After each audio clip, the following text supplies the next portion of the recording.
Hi, everybody, and welcome. Hey, 7-3. What's it feel like, Browns fans? Welcome to Moohead Radio's Cleveland Browns postgame show. Final score: the Cleveland Browns 22, the Eagles 17. That puts us at 7-3. But the better news is that the Ravens lost. The Ravens lost. The Ravens lost. Oh, the humanity.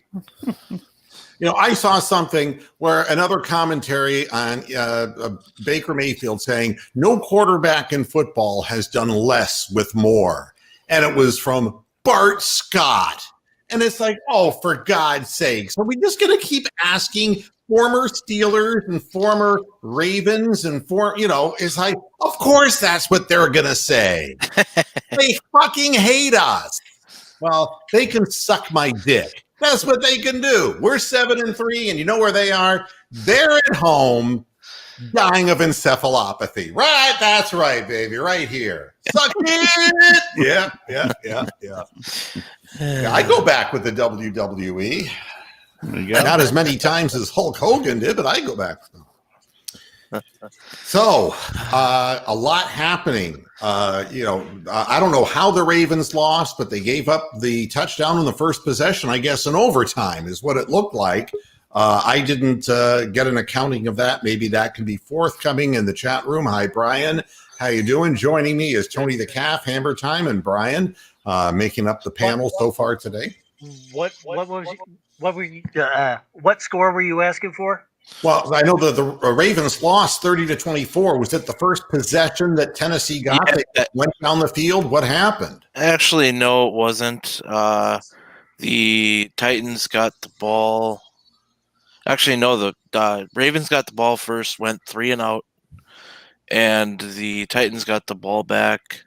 First play, 14-yard reception. Second play, 4-yard rush. Third play, 11-yard rush. Fourth play, 4-yard rush. And then finally, Derrick Henry broke one for 29 yards and went into the end zone. So Titans just went right down the field. So this, in essence, was a Paula Abdul win. Yeah. Yep. Rush. Yes. Okay, look, if you don't know Paula Abdul, I don't blame you. I mean, most people know, the erection song Straight Up, but they don't remember Rush so much. But that was the Keanu Reeves video where they reenacted that's right. Rebel Without a Cause at the race. The race, and then also at the observatory. Yeah, I mean it's completely understandable, but now which is funny because now at that observatory, all you can see is smog. Well, Paula is back in that new Fox series, The Masked Masturbator, which and that's really about as good as it's going to get for that network. So a lot happening. The Ravens have lost and are below us now, and they can blow us. And you notice that we're not seeing a D-bag anymore. It's like, I'm so sorry, Uncle Albert. Then Joe Burrow, what I told you. You force a young quarterback to throw 50 times per game, and something bad is going to happen when he doesn't have an offensive line and there's no running game. And sure enough, man, if you didn't see the play, he got Carson Palmered. Brutal. Fucking brutal. He went up. It was almost like he got lifted as he was throwing the ball or something. And man, his knee just went under him. I mean, it's like... Well, and if you saw the hit, was it the first quarter when Chase Young nearly fucking beheaded him? That hit was bad enough. I mean, really bad. So at any rate, what's more important is that our Cleveland Browns won. Mm-hmm. And again, there were actually, until the end of the game, more plays downfield for Baker Mayfield than there were in the running game. We did get, one to Higgins and one to Kaderl Hodge. But the thing that's amazing out of this is that Nick Chubb still averaged his 5.7 yards per carry, and he's averaging over 6 for the season. And kind of helped he had that 160-yard burst at the end of the game. People say, well, what's the difference between Kareem Hunt and Nick Chubb? And the answer is Kareem Hunt does the great hurdle at the goal line run, which was a huge run for the Browns today. But Chubb is a game breaker. He can find on a cutback, and he can go the distance. And once he builds up a head of steam, he's fast, and he's hard as hell to bring down. And in a game in which there was no yardage to be found on the ground, what we saw is when Baker tried in the second half to get things rolling, they started bringing pressure. And that's when I knew that they were not committing to stopping the running game anymore. And after that, the Browns' running game got them. And that's the value of having an offensive line and two really superior running backs. The Browns, once again, showed a greater will to win than their opponent.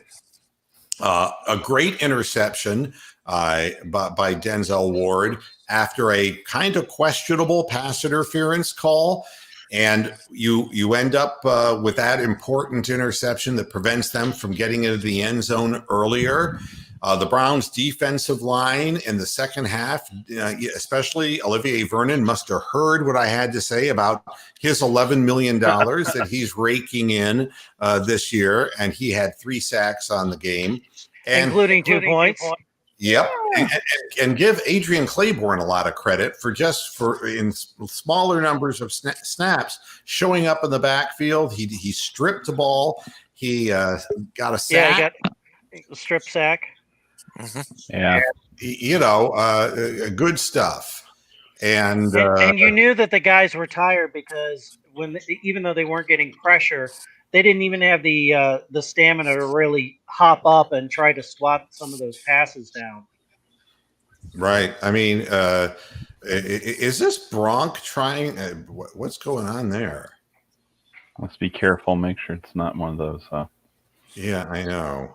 Demonetization in 3, 2, 1, the folks from go. Pornhub. Yeah, I'm not going there with this. That's not what Bronk would call himself. So never mind. You want to come back in and you're watching Bronk, come in as Bronk. Thank you. And if you come back with this same video that doesn't look like the camera you usually use, sorry. But again, stats do say something. Baker did average 9.3 yards per completion. He was sacked 3 times. Like I said, they started bringing the pressure. And, he had an 86 quarterback rating. Carson Wentz, on the other hand, a lot of garbage time. And he looks like a shell-shocked guy. He looks like a guy who has just been hit too many times and whose confidence is just shot to shit. He got sacked a whole bunch more today and hit a whole bunch more than that. The Cleveland Browns defensive totals show 5 sacks, but he was being roughed up pretty much the entire course of the game, and that was without Myles Garrett, folks. Yeah. Which is I think his QB hits were in the double digits. Yeah. I mean, that's a huge point. I think, I think what you're missing, though, is possibly the biggest part of the entire game. It is, I believe the plain dealer tweeted out at halftime or right at the end of the game that they're planning on running a contest to try to figure out how to keep Jarek Wills' helmet on, kind of like Oscar Gamble's helmet back in the 70s. Yeah, the fro. But instead of the fro, he's got the big, huge beard. And it just doesn't stay on. So I'm like, that's why Abe Lincoln never played football. Just doesn't work. Billy Gibbons. Yeah. I'm sorry if that was Bronk. You can always try to come back in, and this looks more natural. He says he's on his phone. Man, I'm on my fucking phone, man. All right. Well, there's no way for me to know that. Yeah, I know you wouldn't know that, but anyway, that's a masturbator, on obviously that's POV the from fucking red zone. So, you give up 5 sacks and multiple pressures to a line that's without their best guy, and that's the kind of thing that could happen. And now we're going to bring to the show Sergeant Schultz. I see nothing. I see Spinner nothing. fighting. What the Spinner hell fighting. what is this? What are you wearing, a fucking pith helmet? What the hell is that? It does look like Sergeant Schultz. It's a beanie. I know what it is. He's going straight Jim Brown here today, okay? All right. Oh. Oh, no, that's a can goal. There you go. Wow. Well, we're all here and happy because our Browns won, and I think that again they outlasted their opponent. They got stronger in the fourth quarter, and they made plays on the field when they had to. Defensively, they got the turnovers that they needed in the inclement weather.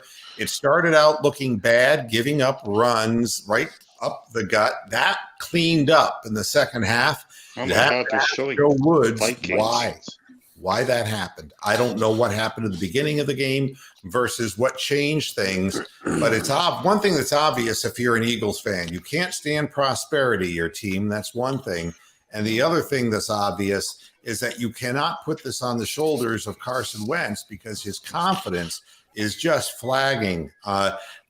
He looked more like Tim Couch, honest to God. Tim fucking Couch, yeah. He's going to start crying at the end of the game. I can't say it enough. They anointed Carson Wentz as the next Big Ben Roethlisberger, and so much of it is controlled by what's in front of you, the players that you have. His wide receivers don't have breakaway speed. Kind of a similar situation to what the Browns currently have. It's not like they have any game field stretchers, and and what happens when you have none of those, you end up being carried out on a stretcher. And Carson Wentz is getting beaten like a pinball in a pinball machine. And, I think that that's the story with the Eagles. They don't believe they can win. They're waiting for the next bad thing to happen.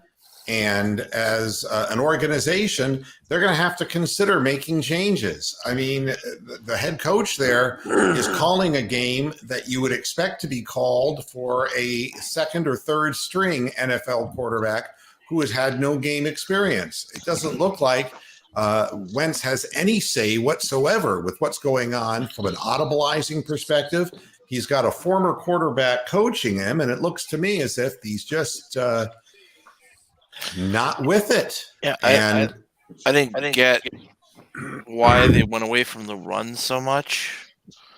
Like, they were getting 6-7 yards a clip in the first half, and then all of a sudden it's pass.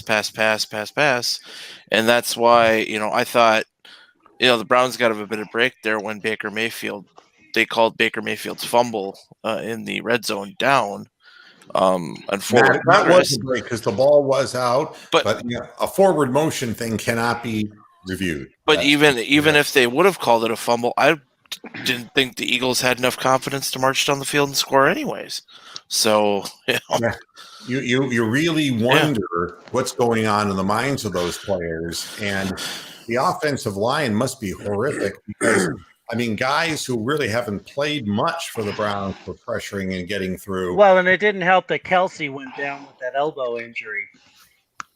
No, didn't he come back? Because he was the one-armed bandit after that. Yeah, he came back. He did come back, but I don't know whose decision that is. Is a player making his own decision not to go into the medical tent? That was a bizarre kind of thing right off the bat. I've never seen that before. A guy saying, no, I'm not going in there. He hyperextended his elbow. And but who's to know whether that made things worse as opposed to making them better? But players can't make those decisions. Head coaches have to make those decisions. And as far as getting away from the run is concerned, I guess the way I look at the stats, maybe, what my eye sees and then after the fact, and I look at, where the sacks came from. Vernon had 3 of them. Claiborne had 1.5. Ogunjobi had 0.5. All right. And there you have it. Not a single blitz in the bunch. Now, the theory was the Browns were going to blitz the hell out of Carson Wentz to give him all kinds of different looks. They didn't have to. The reason that the secondary did relatively well comparatively is that there were more of them back there because they didn't have to commit to a blitz because their front line was getting pressure. What does that tell you about the Eagles' offensive line? It's really a tough thing for a quarterback to play behind a weak group of guys like that. It reminds me of Nick Foles the other night when he was just screaming about, will somebody fucking block somebody? It was just, he was so upset. And then they're calling plays, and he's like looking at him like, I don't have time to do anything. Why are you calling for a play that's 30 yards downfield? He was just, speaking of former Eagles quarterback, but it was that kind of a way that he had that. He didn't have any time. He when he did, and then sometimes he had too much time. See, that was the other thing that it seemed like he was holding on to the ball too long at times and kind of creating those sacks. But that's when you don't trust your eyes. I mean, the interception by Takitaki that when he went in with the first score of the game was a ball that should have been thrown to not the short guy in the flat, but the guy who was about 7 to 8 yards behind him and was wide open. Had he trusted what he saw, he would have let the ball go. And maybe the younger Carson Wentz before the injuries and this whole set of getting knocked around would have done so. I'll tell you something else that you're not going to hear talked about on other sources, and that's the safety that where Vernon sacked Wentz in the end zone. The tight end was running free on the play. Oh, they had several guys open. Yeah. I mean, hell, Taki's fucking interception. That receiver was wide open. There was a guy within 10 yards. Had he thrown it to the guy he was supposed to and had not held on to the ball. But in the case in the end zone, you can't hold on to the ball back there. If he'd have thrown it to the tight end would have scored a touchdown. He was that wide open. He was open by 10 yards, and he never even saw him. And it was the right side of the field. So it was the natural way that you would think he would be looking, but he's just not seeing the field. He's not trusting his eyes, and he's worried about his time in the pocket collapsing. That's the other thing about these sacks. We're used to seeing Myles Garrett get around the corner and do that edge move that he does, and where he gets low to the ground, turns the corner, and strip sacks the quarterback. These sacks were coming from up the gut. They were not coming from looping around the edges. They were pushing the offensive line back into the quarterback, and that can't behoove any quarterback in the NFL, let alone a guy who's already now gun shy. And there was some Olivier Vernon sightings today. Yeah, and that's exciting to see somebody else participating, and. But you have to believe that their offensive line had a lot to do with this. As far as the Browns were concerned, Baker was sacked 3 times. Fletcher Cox made a really nice play. Brandon Graham had, Fletcher Cox had a sack, and Sweat had a sack. That's one where he flat out beat Jedrick Wills. And then Cox had several plays in the backfield on the running backs as well. Yeah, he was a beast like his old days, Yeah, and Alex Singleton played a really nice game for them. And he had a sack, and and again, you wonder what Andrew Sendejo is doing on the field. The touchdown pass once again. I mean, I don't know. I see that everybody has a position on the field except for him, and he's always going the wrong fucking way. The cheap shot in the first half. Yeah, I just don't. This player is, But I'm not going to get on it too much because we're 7-3, and that's more than enough right now. Looking around the league as we go, Miami is up on Denver. No surprise there. My God, I want to say the LA Clippers, because if you remember the beginning of that franchise, this is what their football team is starting to look like. The Chargers 7-6 over the Jets in a battle of frustration. Dallas is up 6-0 over the Twins. Tony is just denying its football season. And around the league, Tennessee defeating the Ravens, like we said. So much for Bill Belichick is getting his team lined up for victory. Fuck Bill Belichick, the most overrated guy because of one guy that he had. They lost to the Texans, lost a close game to the Texans, 27-20. Jacksonville, our next opponent, laid down for Pittsburgh 27-3. You didn't think it could possibly get worse than Gardner Minshew. Guess again, folks. Take a look at this. Jake Luton was 16 of 37, averaging 4 yards per completion with a 15.5 rating. Yeah, That 4 was only- interceptions, 2 sacks. Hey, that was only 15.5 better than you had today. Yeah, I mean, that's just you can't win with that. Washington wins because poor Cincinnati. I mean, you hate to see young quarterbacks get hurt like this. Burrow is having a typical Burrow game, 22 of 34. When you have to turn the reins over to Ryan Finley, I mean, didn't he used to own the Oakland Athletics? He Didn't he pitch for the Indians at one point? He No, threw Chuck Finley. 34 passes in less than 3 full quarters. Yeah, you just can't. That's too many of anything. Yeah, and and your team isn't going to score. It's not like the ball possession game that he's getting rid of the ball quickly and this and that. Eventually, you have to go downfield. Nice to see Alex Smith get a win, 17-25 with a TD and a pick. But that doesn't count, man. When Burrow, Cincinnati was ahead 9-0, and then all of a sudden, the whole thing went to hell in a handbasket. That was also great when Stank goes on there and says, "Oh, on Thanksgiving you're going to have to watch this game between the Washington and Dallas because you got it. This is going to be a great game." I'm like, "Oh, you are really buying the company line today, bud." Because I loved his line when Amin was talking about how the great Eagles of the late '80s and early '90s, and his response is, "I hated all those guys. I had to play against them." I'm guessing that in Detroit there was the same weather we had because they got shut out 20-0 by the Panthers. Matthew Stafford didn't put the ball in the end zone, folks. Well, Detroit's a dome stadium, so I think they should just change. I just think they're inept. I think you're right, Tony. No, Carolina was the home team. I was also going to say they decided to have a cold weather game at Old Tiger Stadium. Well, here's the thing: they didn't get they scored no points, but somehow Carolina had to play in that same field, so they managed to score. And they had fucking something called PJ Walker who was in the XFL. Yeah, he was the best quarterback in the XFL, mind you. He was the star quarterback of the XFL. Anybody listen to the program getting weird audio? Yes. Yeah, Sounds like somebody has their an echo. volume on or something on the computer. Well, we're getting like an echo. Yeah. Wait a second. Today, I consider myself the luckiest Luckiest man man in the world. yeah. I think it might be coming from Brian. From Yeah, let's me. blame Brian.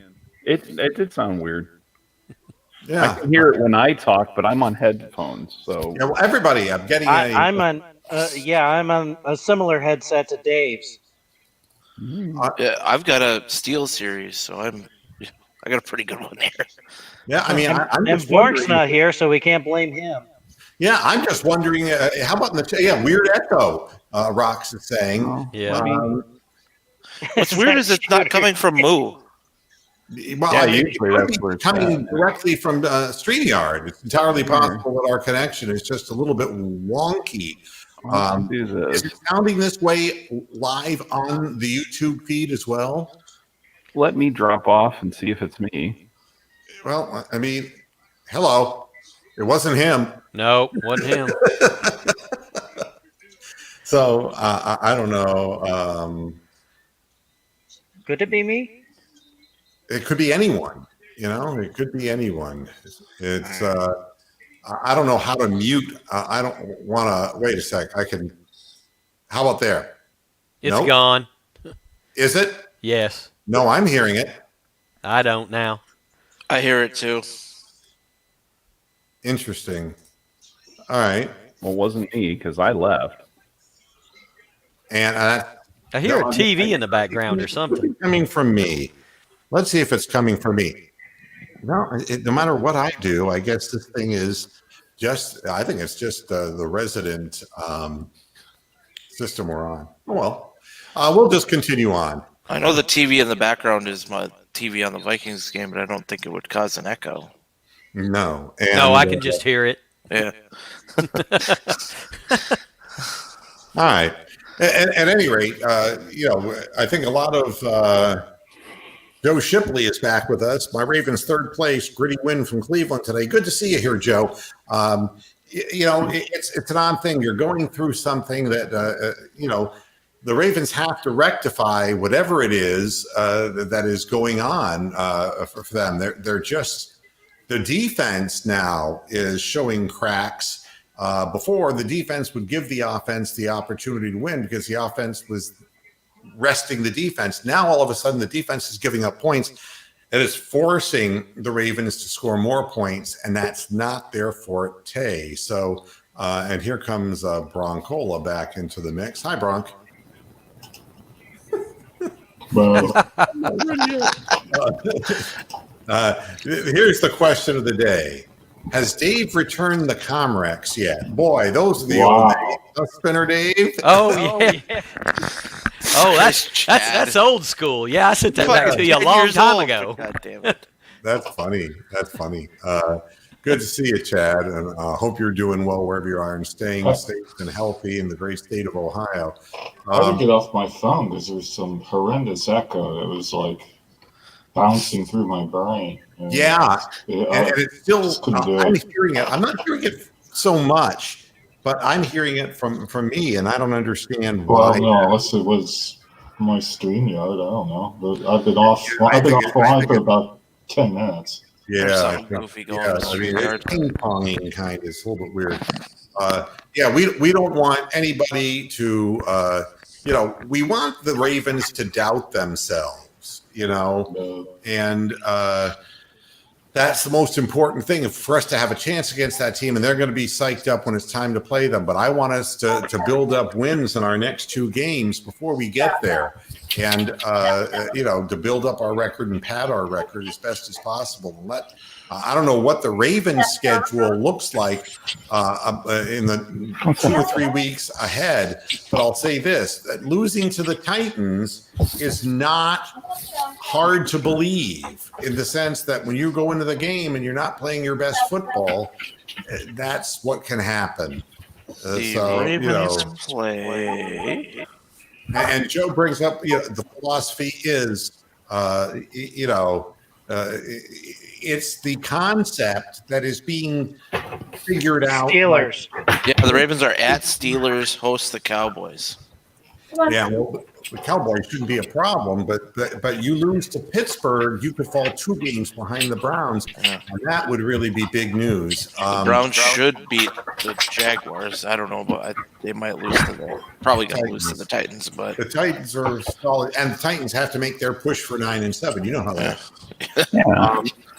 But that's what's happening with the Ravens. I think that and I will go down with the ship saying that the Ravens would be a really sensational football team with a different head coach. I think toughness can go a certain amount of distance, but when you stop believing in your offense's ability to consistently put up points on the board, it gets into the heads of the defenders. To try to make too many big plays and to maybe try to jump patterns and bite on fakes and giving up more big plays than they normally would. And I think that might be happening with the Ravens right now. And it's nothing against Greg Roman. What he was doing was working great before. And it's also, the running backs are not as good, perhaps. The offensive line is obviously not fully healthy and not doing nearly as well.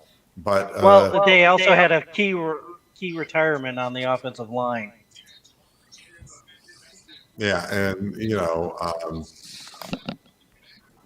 losing 3 or 4 after going 14-2, sky is falling. Yeah, well, I mean, the fact is you get used to a certain thing, but it's not fair to put these expectations on young quarterbacks because we we want to proclaim these people the next coming of whomever.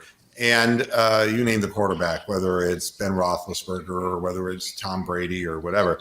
And it's like all the musicians that were compared to the next Bob Dylan.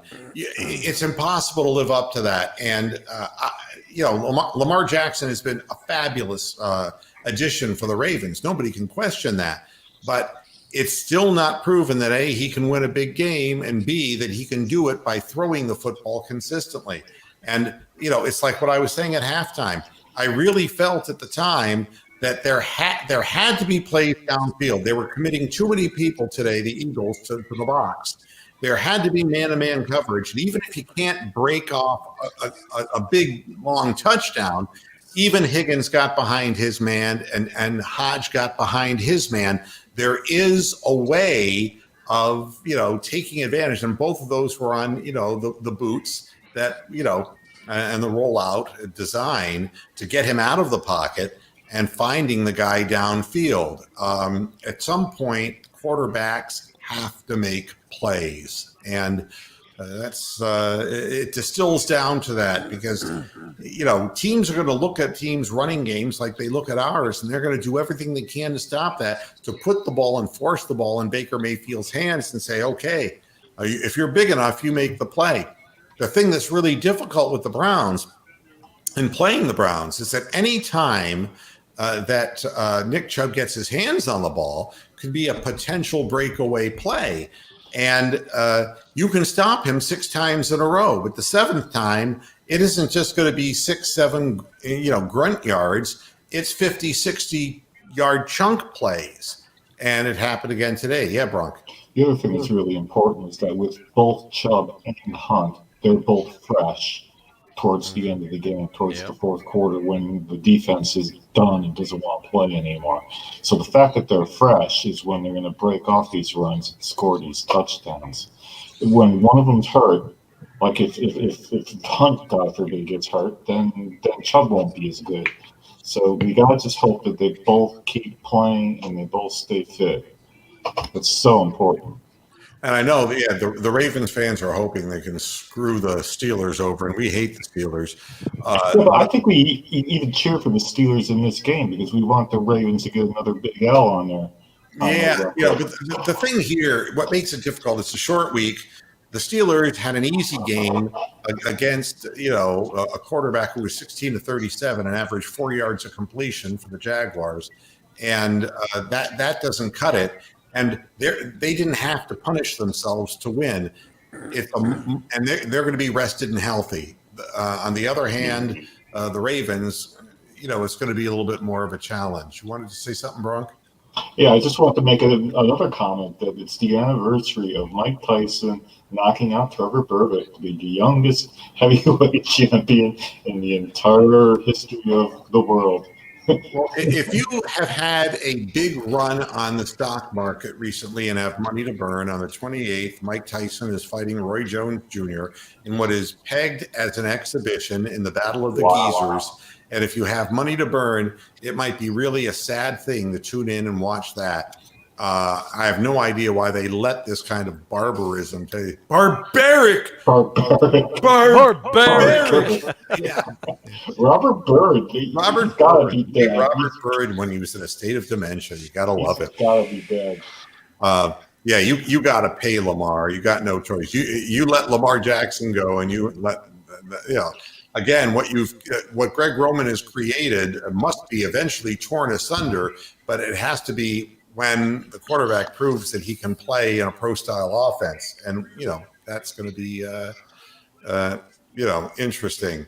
And that fight's on Native American land, isn't it? So there's no boxing commission there. So they can pretty much just do whatever the hell they want to. It's like, hey, let's fight a bear. Like, no, fighters show up and somebody sits there and go, "Hi, how are you? Hi, how are you?" Hi. That's it. As opposed to David Njoku being Chief Woulda, Coulda, Shoulda. Yeah. Well, Chief Cement Block. One ball was thrown to him, and that was pretty much he's not seeing the rest of the game except for when he blew a block that got Hunt's tackle for an 8-yard loss. Yeah. And good for Harrison Bryant, who recovered the onside kick. And it's nice seeing the hands team doing their job. Little things win football games, and intelligent use of the clock. Really solid, tight play calling. The only one I didn't get was the wide run to Lamar Hunt, the owner of the Chiefs. Got Lamar. You're matriculating down the field. You get a trophy for that one. I can't get out this far. I'm a corpse. The wide call to Kareem Hunt was not the best play call in that situation. But other than that, a well-called game, and we would have had more points on the board had Baker gotten the ball on the one end of the field into the end zone, and give them credit for a good stop at the goal line. Give them credit for that. It didn't come back to haunt us. That's the important thing. The good news is no injuries to report other than Ronnie Harrison's going to have an MRI, according to Stefanski. So yeah, they all have MRI. He was back in there, though, too. Yeah. Right, Tony? Yeah, he did play the second half from what I saw. So Speaking of MRIs, is that guy that Chubb stiff-armed into the ground okay? Oh, geez, that wasn't a stiff arm. That was just an ass whooping. He just threw the guy to the ground. He whipped him to the ground. You know what? It looked like a WWE move that was staged. I mean, that guy. We need Jim fucking Brown describing that play because it looked like a Jim Brown run that day. Yeah, it would be something. Well, but did you guys see the replay of it where they had the close up? One of our linemen basically was doing one of these to one of their guys. I mean, it was a blatant hold.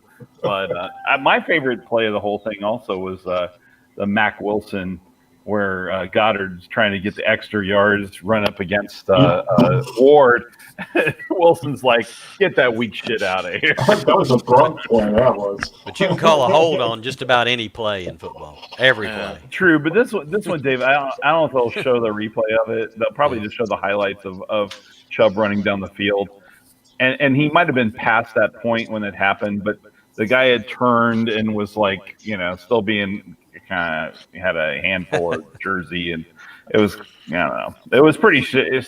It was bad looking. But speaking of Chubb again, one more thing. Did you see that side shift he did? Oh my God! A jump step. I mean, literally a jump step, and that is when he cuts back. The stiff arm was like, let the bodies hit the floor. Let the bodies hit the floor. And, it was just like. The cat is now hiding underneath the bed. Pulling out drowning pool, are you? That guy ended up, whoever it was, he ended up with encephalopathy just with the head contact in the ground from a stiff arm. I mean, that was it was a good thing it was a very rainy day. Yeah. I thought you were going to go, it was just a jump to the left. And then a jump to the right. And these for the hockey fans, it was a total D. You saw the one guy, and I don't know who it was. He slid on the field and rolled his ankle all in one motion. Had to come out of the game.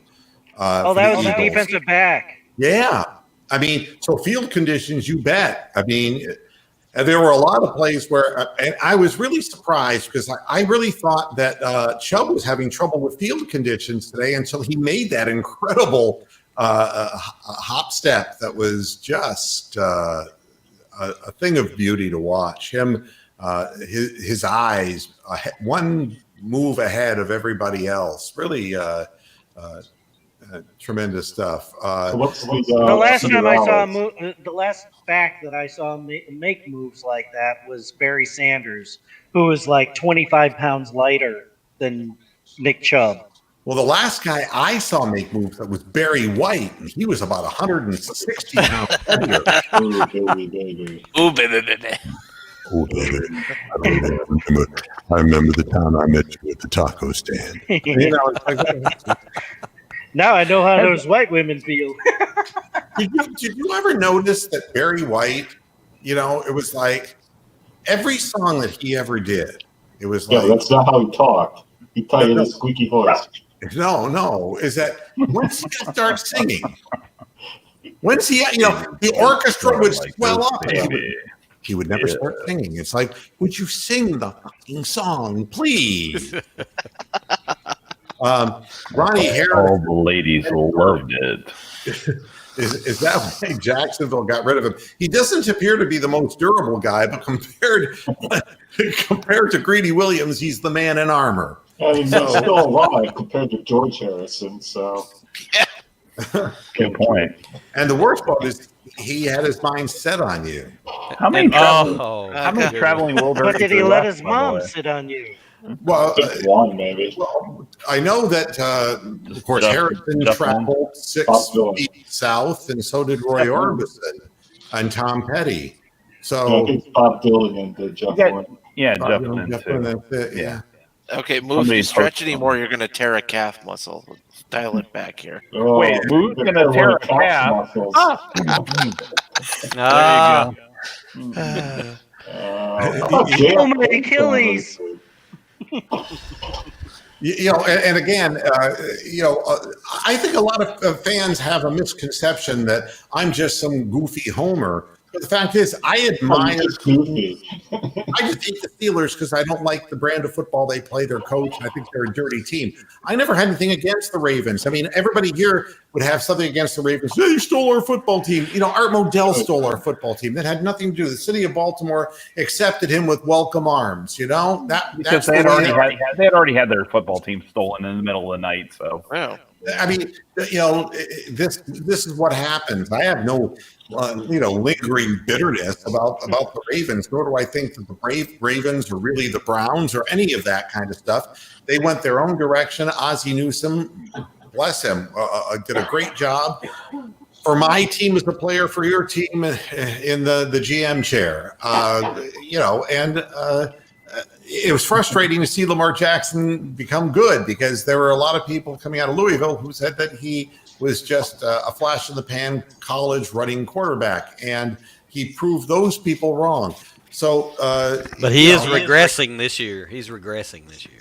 Well, but you'll never see me say bad things about Cincinnati. And I mean, there were bad things that were said from Sam White in the past about the Browns, from their organization, and not to mention Paul Brown, who had a lingering bitterness against the Browns after he purchased the Bengals, and his son Mike Brown, who's just a fucking idiot pimp, and can't put together a decent football team. I mean, you want to know what's really bad? You get Joe Burrow from LSU. Now you've lost him to a knee injury, and you're going to have to bring Virgil Carter back. Okay, so just so that you understand that I have How about John Carter?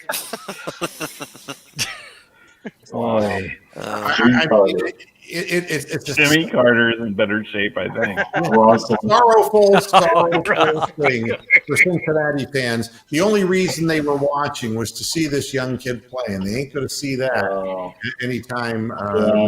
Those season tickets have gone right out the window now, haven't they? I was going to say they had an advertisement here during one of the breaks, TV breaks, for the Bengals versus the Giants.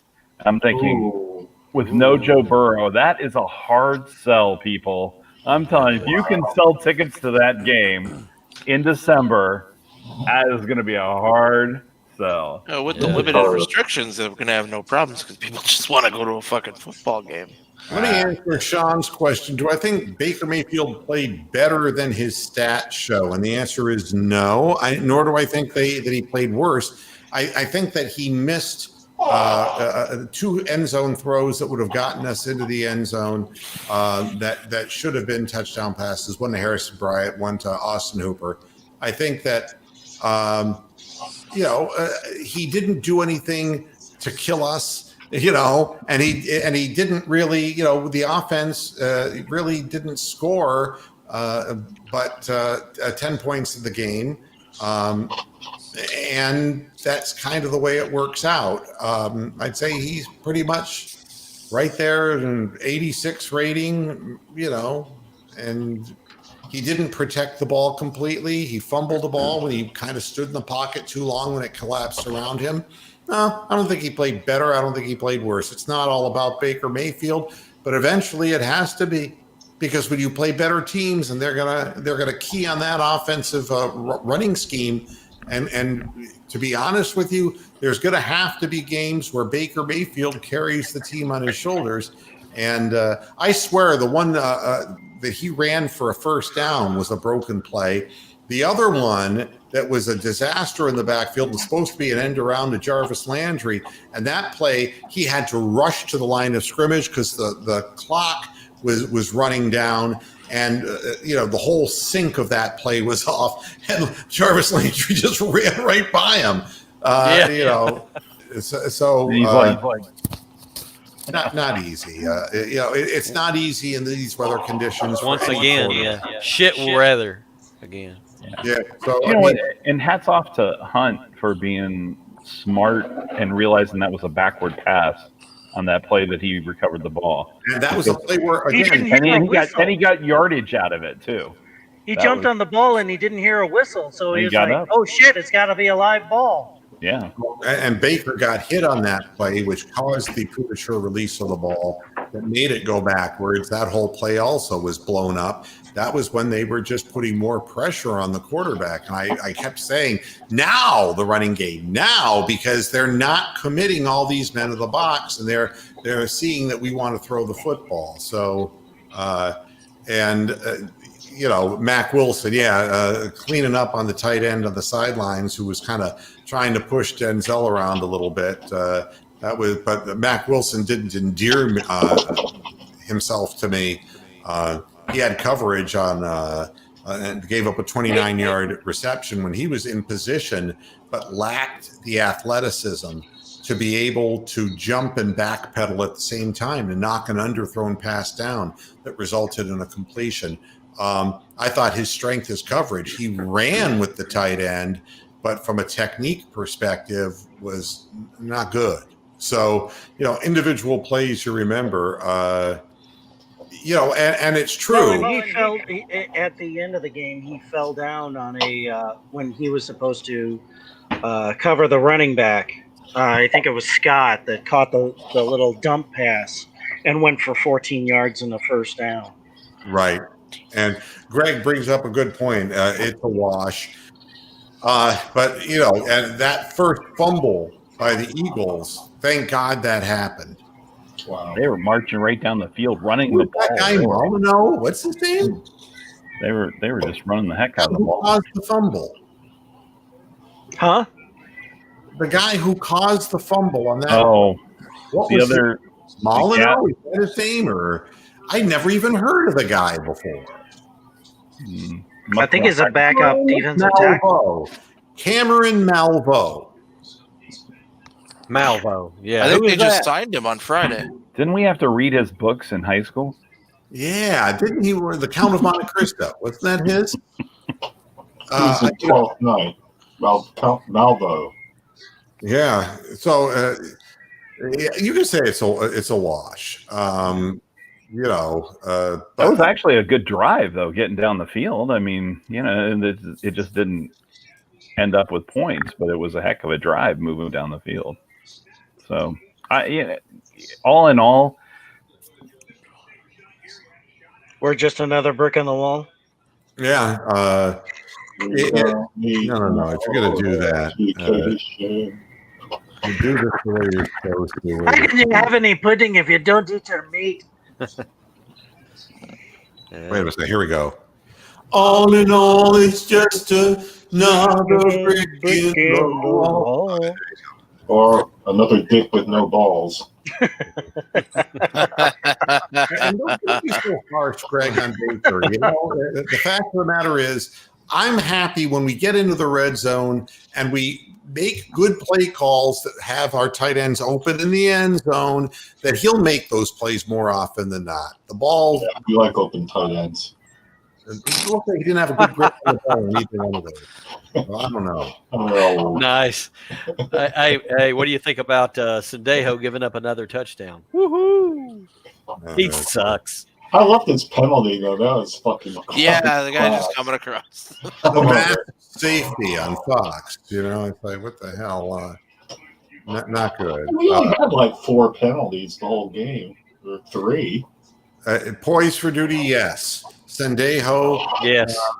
just stood there and let the guy cut back across the middle, and he just stood in one spot. He was staring in the backfield. It's really peculiar. He was playing his zone, his little zone, like this tiny little square. A phone booth, you know? That's his zone. You know, He was socially distancing, okay? Can you just give the guy... He didn't have a mask on, so he had to stay away from everybody. the quarterback rating against Sendejo is a 157. I've never seen that before. Oh my That's God. perfect. I looked it up on PFF. I was like, what? No, it actually Amsterdam is cockroaches, Cher, and Sendejo. Those are the people who will survive. Dolly Parton. Yeah, I mean, Anyway. get rid of the guy, and I wish we would. And Joan Rivers' face. Wow. So Peter L's play of the game. What's it going to be? I would say the safety would be my choice. No, not for me. All right, we'll do it's Peter Alice time.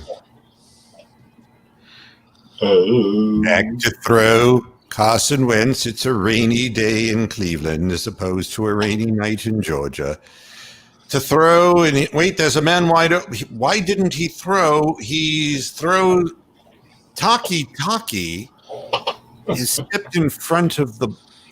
He can't be running into the end zone. That can't be. This. I'm asleep. I'm dreaming. There's no way in God's creation that Taki's taking this to the house. Oh, Carson Wentz. Oh, you thought it couldn't get any worse. And now you're seeing a guy who went to BYU carry one of your interceptions all the way to pay dirt. Oh, Taki was the team captain today, too. He was. Yeah. But you can't Taki if you don't walk the walkie-to-walkie. Try to make me laugh when I'm drinking at the same I time. know. Did it come out of your nose? That's the bad. You need to try Hey, harder. you did that to me the other day, you asshole. Yeah, but you didn't have your camera. I had a coughing fit from hell because of that. No. Yeah. Al Lerner. Al Lerner, he's our buddy. Yeah. That's the name. Last name I never want to hear again is Lerner.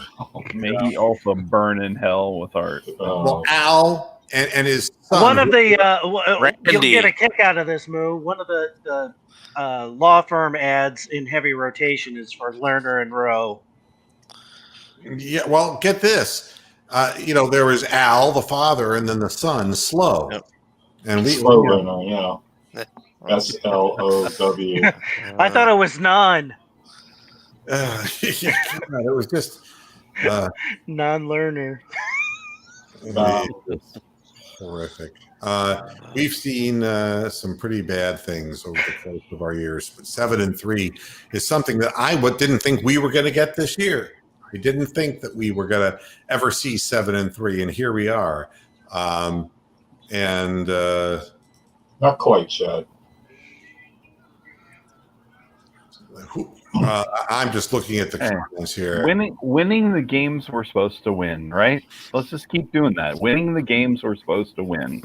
We can do that. The one, my one potential falter was that Raiders game. Raiders, okay, yep. But there you go. All right, let's keep winning these other games. We got 3 more games against extraordinarily shitty teams.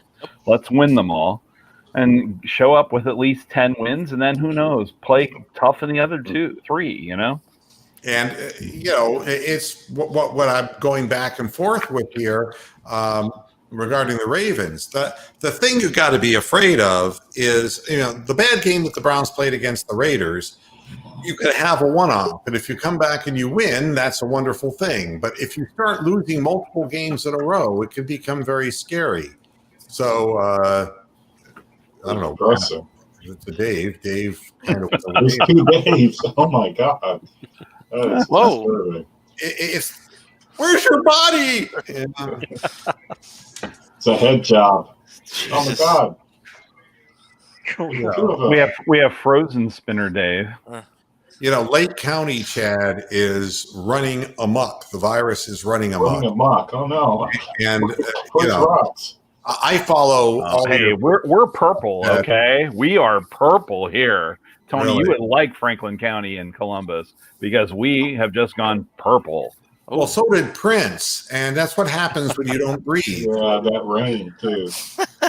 Don't deal with that purple rain. But Chad and I don't politically agree on everything. I love Chad to death. He's one of my favorite listeners from the distant past in Moohead Radio. But Lake County is really it's on fire and fuego right now with COVID. And Chad's also extremely tall. He's like about a foot taller than I am. So Really? very tall boy. Yeah. Yeah, Chad's like fucking 10 feet tall.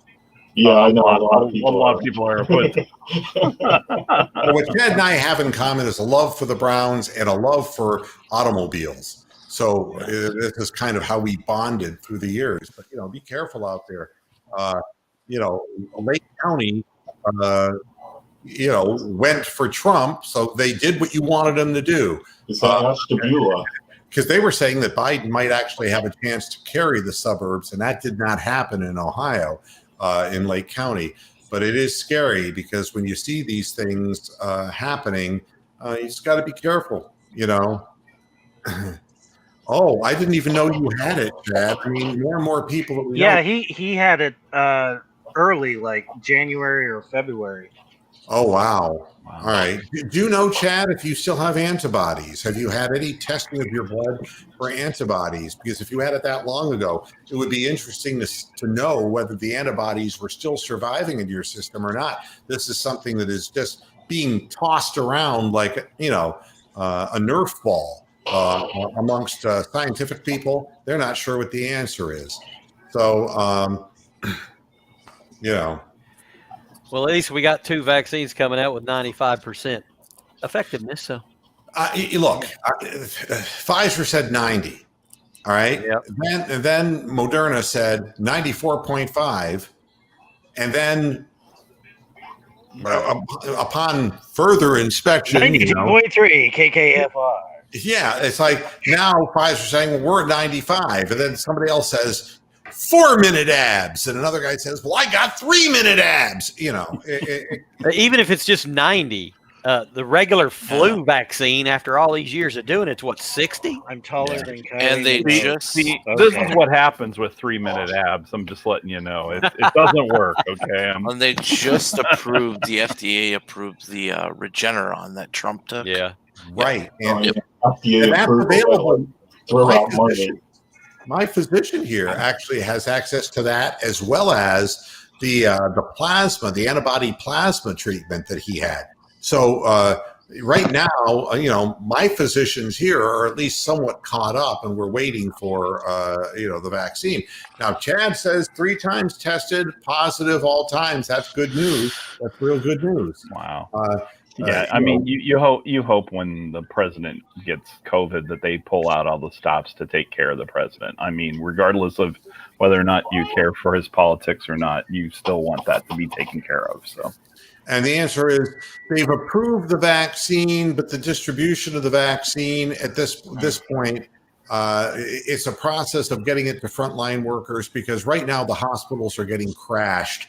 And you can imagine with the surge that these frontline people, all of your nurses, doctors, and orderlies and people in the hospitals have to have protection against this to serve the public, to keep these beds turning and open.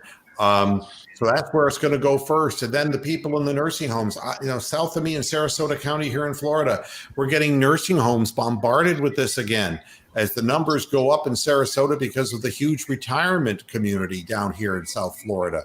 So those are the people who, the first 20 million that are going to come out, and it's 2, it isn't just one shot. You got to take 2, all right? Yeah. So like if they say your 20 million doses theoretically will help 10 million people. Hey, that's a start. But you got to prioritize and who gets it. And it's not going to be Donald Jr. And it's not going to be Kelly Loeffler either. It's going to be Don Jr. says he hasn't felt a thing. I'm sure they're going to get their ways, Yeah. What did Don Jr. say? He said he hasn't felt anything. I mean, no symptoms at all. He's That's fine. good. That's good. I mean, there are those who go through it asymptomatically, and others who just get really waylaid. One of my former program directors is struggling with COVID right now and is having different types of symptoms. So you never know how it's gonna hit somebody. You just don't know. And then Chad is optimizing my statement. Frontline workers, then teachers, and then vulnerable people. And well, it should be the vulnerable people and the frontline workers, because the vulnerable people are the ones. Anybody over 55 is the one with the high death rate. Under 55 is 99.6 survivability rate. Yeah, screw the teachers can wait. You're lucky, Chad. You're lucky, because in those early times when you had the disease, they didn't know what they were doing. Right. Quite honestly, they were throwing people on ventilators and giving them pneumonia. I mean, it really, at that point, was a different. Yeah, they were killing people. Yeah, and didn't know it, and did Right. not. How about those Browns? Goddamn it. Yeah, goddamn. Let's get on to something a little more fun, huh? Yeah. I'm talking to some of my buddies in the How chat. about those Titans? Remember the Titans? Yeah. Right now, going back and Philip Rivers is Philip Rivering a big time over here. He's just got a ball tipped for an interception inside I think they're inside the 40, and then the drive before that they actually had just given up a touchdown, but the drive before that the Colts they got all the way down, tried a 50-yard field goal, and it doinked the crossbar. So how about the end of a Cleveland era?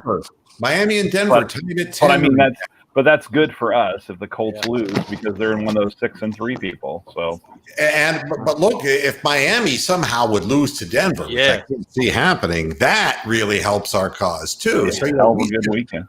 Well, I feel better with the win in my hip pocket looking at these other teams that are still struggling to get theirs. So I feel a whole lot better about that. How about the end of a Cleveland era, Moo? How so? Tristan Thompson signing with the Celtics.